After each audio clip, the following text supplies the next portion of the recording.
बसल्या बसल्या टायमाला 2 भाकरी संपतील अशी मस्त अशी आपली फणसाची भाजी तयार झाली, ज्यावर आपण कोथिंबीर टाकून घेऊया.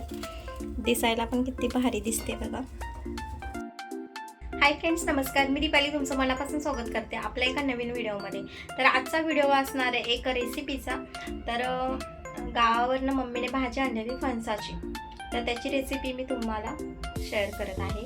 तर रेसिपी शेवटपर्यंत नक्की पहा आणि तुम्ही देखील ट्राय करा, कारण का सीझन चाललं आहे ह्या गावठी भाज्यांचा, त्याच्यामुळे. चला तर मग रेसिपीला सुरुवात करूया. तर हा कोवळा फणस आहे, तर मम्मीने मला इथे शिजवूनच पाठवला. तर हा आहे ना, आता आपण ह्याच्या ही साल बाहेरची काढून घ्यायची आणि हा आतमधला जो गाभा आहे ना त्याची फक्त भाजी बनवायची आहे. तर त्याच्यासाठी मी घेतलं इथे एक मोठा चिरलेला बारीक कांदा, शेंगदाण्याचं कूट घेतलं, आपला घाटी मसाला, मीठ, हळद आणि तेल. मोजक्या साहित्यात आणि चटपट लागणारी भाजी ही आता आपण बघून घेऊयात. तर इथे बघा, मी आता साहित्य हे थोडं सेपरेट करून घेते.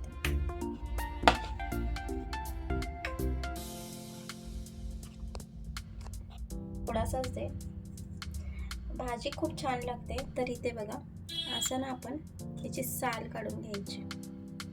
शिजल्यावरती इझिली निघते ती साल त्याची, जास्त अशी घासून नाही काढायची. छान शिजलाय फणस. मम्मीने एकत्र शिजवला आणि मला थोडंसं तेला पाठवून त्याच्यामध्ये. आणि हा जो गाभा आहे ना तो पण काढून घ्यायचा.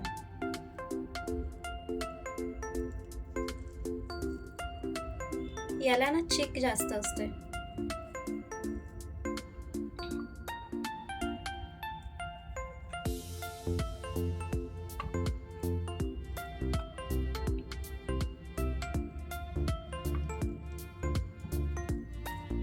तर असं ना त्या गाभ्यापासून सेपरेट करून घ्यायचं.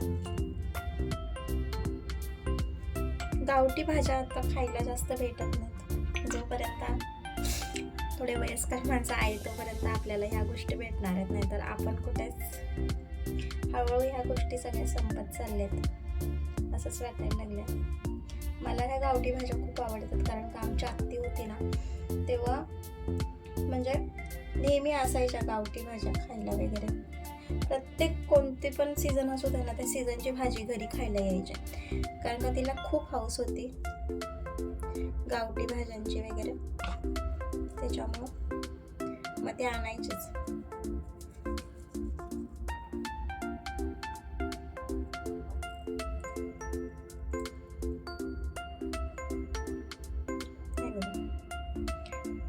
याच्यापेक्षा आता थोडासा मोठा फणस झाला ना की मग भाजी ही करता येत नाही, कारण का मग जून होत जातात, बिया वगैरे चांगल्या येतात त्याच्यामध्ये. आता इथे बघा, सोडल्यावरती किती कोवळा फणस आहे बघा.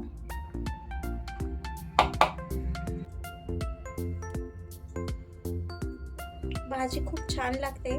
आणि गावी म्हणजे कसं लोकांना पहिले भाज्या वगैरे सगळ्या भेटत नव्हत्या, त्यामुळे अशा भाज्यांची ना खूप लोकांना पण सवय आणि आवड अशी ती निर्माण झाली खायची. पण गावी खेड्यामध्ये वगैरे भाजीपाला असा रोज अवेलेबल व्हायचा नाही नवीन नवीन. आता आपल्याला कसं शहरामध्ये इझिली प्रत्येक सीझनला सगळ्या गोष्टी भेटत राहतात, तशा खेड्यामध्ये नाही भेटत. भाजी मार्केट वगैरे एवढे लांब लांब असतात, आठवडी बाजार असतो तिकडं, त्यामुळे ह्या गोष्टी सगळ्या पॉसिबल होत नाही. आणि ज्या अवेलेबल राहतं ना मग त्या भाज्या वगैरे बनवल्या जातात तिथं. आमच्याकडे तर गावाला ना पहिल्या सुरुवातीला गाड्यांचा पण एवढा प्रॉब्लेम असायचा, आणि आठवडी मार्केट असायचं ना, आठवडी बाजार, मग त्याच्याला पण वडापनेच जायला लागायचं, पण एवढी गर्दी असायची ना. आता हा जो आपण फणस हे केलाय ना, बारीक करून घ्यायचा, थोडा ना हाताने असं थोडं मॅश करून घ्यायचं बघा.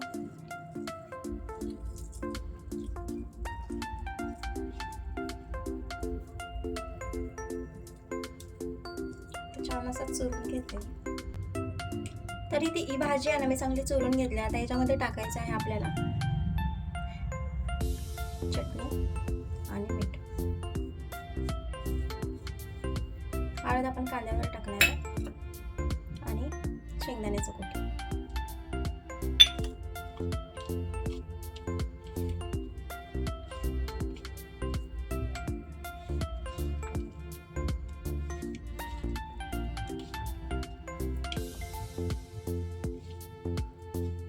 मसाला एकजीव करून घेतलाय. तर इथे मी कढई गरम करायला ठेवले. त्याच्यामध्ये आपण तेल टाकून घेऊया.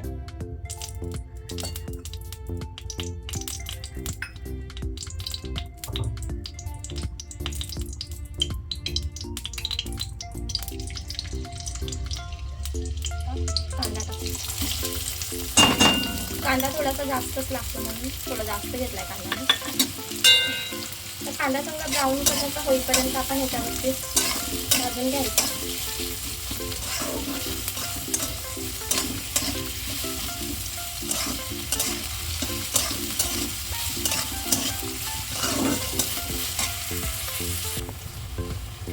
तर आता कांदा थोडा परतून झालाय. त्याच्यामध्ये आपण टाकणार आहे हळद.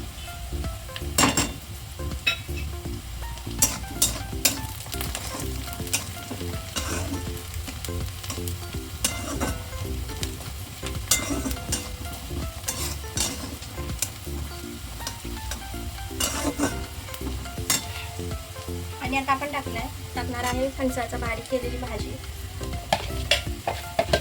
अगदी सोपी पद्धत आहे करायची.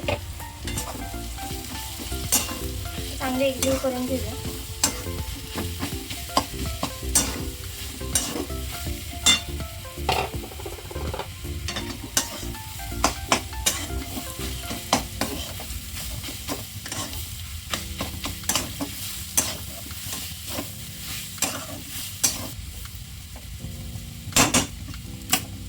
तर हातानं ह्याच्यावरती 1-2 मिनिटासाठी झाकण ठेवून घ्यायचं.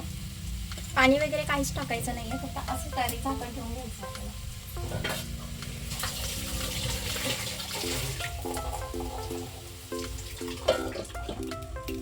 भेटूया 2 मिनिटानंतर. तर इथे आता मी गॅस बंद करून घेतला. आता आपण भाजी चेक करूया. वाव, बसल्या बसल्या टायमाला 2 भाकरी संपतील अशी मस्त अशी आपली फणसाची भाजी तयार झाली. ज्यावर आपण कोथिंबीर टाकून घेऊया. दिसायला पण किती भारी दिसते बघा. रानभाज्यांचं महत्त्व असे आहे, जास्त काही माल मसाले टाकायला लागत नाहीत, पण मोजक्याच साहित्यात खूप छान अशी भाजी तयार होते. तर ही आता भाजी आपण भाकरीसोबत किंवा भातासोबत पण खाऊ शकतो. पण भाकरीसोबत खूप छान लागते. ज्वारीची किंवा तांदळाची भाकरीच्या सोबत ना खूप छान आणि टेस्टी लागते. तुम्ही देखील ही रेसिपी नक्की ट्राय करा आणि व्हिडिओ आवडल्यास लाईक करा, शेअर करा आणि सबस्क्राईब करायला विसरू नका. बाजूचं बेल आयकॉन देखील नक्की दाबा पुढच्या व्हिडिओच्या नोटिफिकेशनसाठी. तोपर्यंत बाय बाय.